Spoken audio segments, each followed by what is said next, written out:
What's up, boys and girls? So I promised I'd be making some videos for you guys.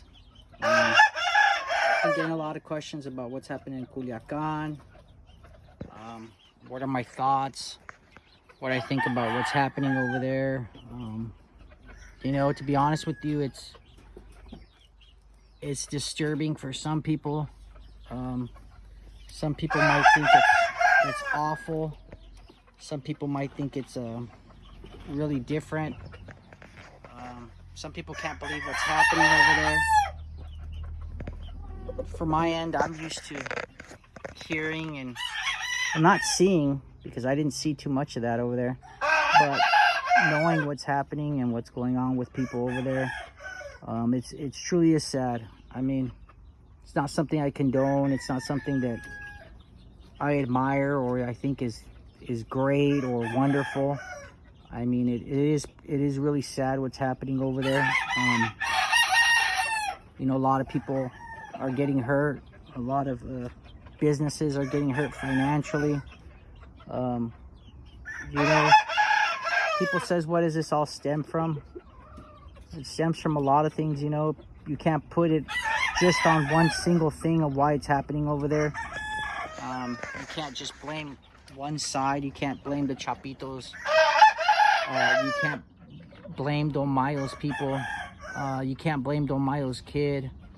I mean, evidently, there's a lot of things that people don't know in social media, and that they don't know in real life. It's not just these cartel guys. It's not just la mafia, la delincuencia, la malandros. It's the government. The government has just as much to blame for what's happening over there than anyone else.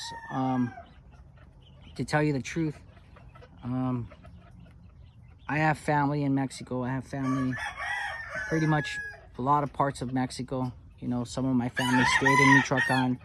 Some of my family stayed in Sinaloa. Some of my family stayed in Tijuana. Some of my family stayed in Tamaulipas. When you go certain places, after a while you do like it. Sometimes you'll make it your home, sometimes you won't. I was in a period in my life where I thought that Mexico was going to be my new home. But things change. A lot of it stems from how you treat people, how you treat people, and the way you treat people. I definitely learned that the hard way. Your family isn't always your family. Blood isn't always blood. Sometimes you have to watch out for yourself. And Don Mayo's people for a long time definitely thought that Chapo's people were of a nuisance. That the government was always on Don Mayo's back about Chapo's behavior and how he conducted himself, how his kids were flamboyant. Don Mayo's kids are guilty of that too, but more the dad, because Chapo is a prominent figure in Mexico. So a lot of the things that Chapo did, the government wasn't agreeing on, and they did have a pact. They had a mutual agreement. And for some reason, Chapo didn't honor that. Chapo kind of did what he wanted to do, and Don Mayo is from the old school. He keeps to himself. He's not in the media, doesn't do reports, sure as hell doesn't do interviews for People magazine or any other magazine or Rolling Stones or anything like that. Chapo's more of the type that he does what he wants when he wants, and I really never had a problem with that.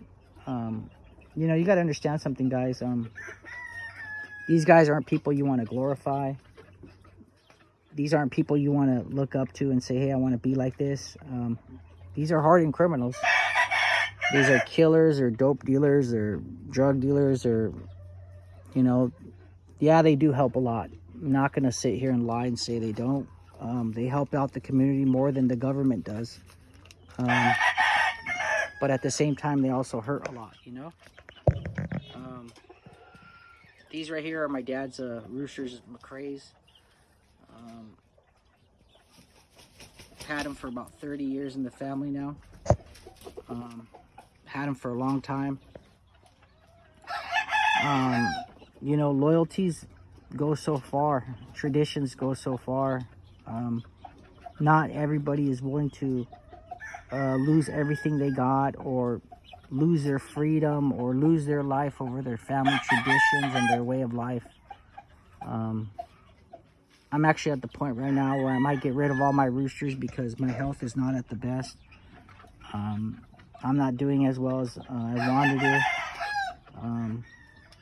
And it has nothing to do if I could do it or not. It's just that I feel that I don't give my roosters the adequate attention and care that they need.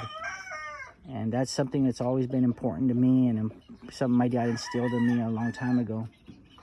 You know, and getting back on subject, you know, Don Mayo, you know, and Chapo and them, you know, the thing is now that they're saying that, you know, Chapo's kids and them betrayed Don Mayo, turned him in,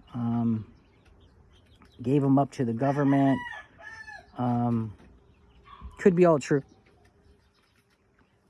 You never know anymore with the things happen, but if I'm correct, it was actually Don Mayo and his son who were the first to pretty much, you know, dirt up Chapo's name. You know, the testimony that Vincent gave, or that Vicentillo gave to the U.S. government, besides them and Damaso, because Damaso Lopez's testament was actually what really hurt Chapo and his kids, is something that people don't understand. When you get on the stand, on the witness stand, on the witness protection program, you know, the government, the U.S. government wants everything. They don't want bits and pieces. You either shoot straight with them, or they'll get rid of you. They don't want you. And what Vicentillo did, and Damaso Lopez's dad and his son did, you know, their statements alone put Chapo away for life.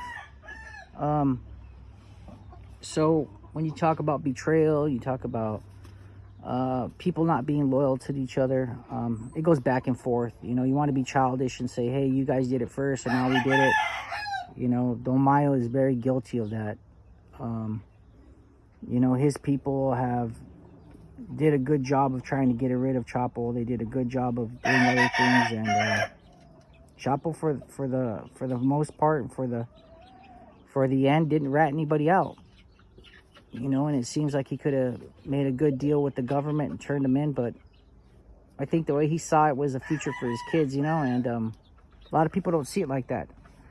The U.S. government right now is watching them, letting them do what they want to do, because at the end, they're going to let them do what they want so they could take each other out, and then they'll clean up the mess when it's all done, which is kind of sad for the population of Sinaloa, the population of Mexico, because this just doesn't affect Sinaloa. This affects all of Mexico. Does it affect the U.S. drug trade? No. Will the fentanyl stop? No. Will the cocaine stop? No. Will the heroin stop? No. Will the marijuana stop? No. Will it slow it down? You won't even notice a crack in the armor, as they would say. It'll stay the same. Things won't be any change with them being in jail. There won't be anything different. But we'll see how long this war lasts, because one thing I've learned is war is expensive. People die. People really get upset at what's happening. You know, they get tired after a while, and then, you know, they got to come to a resolution, you know.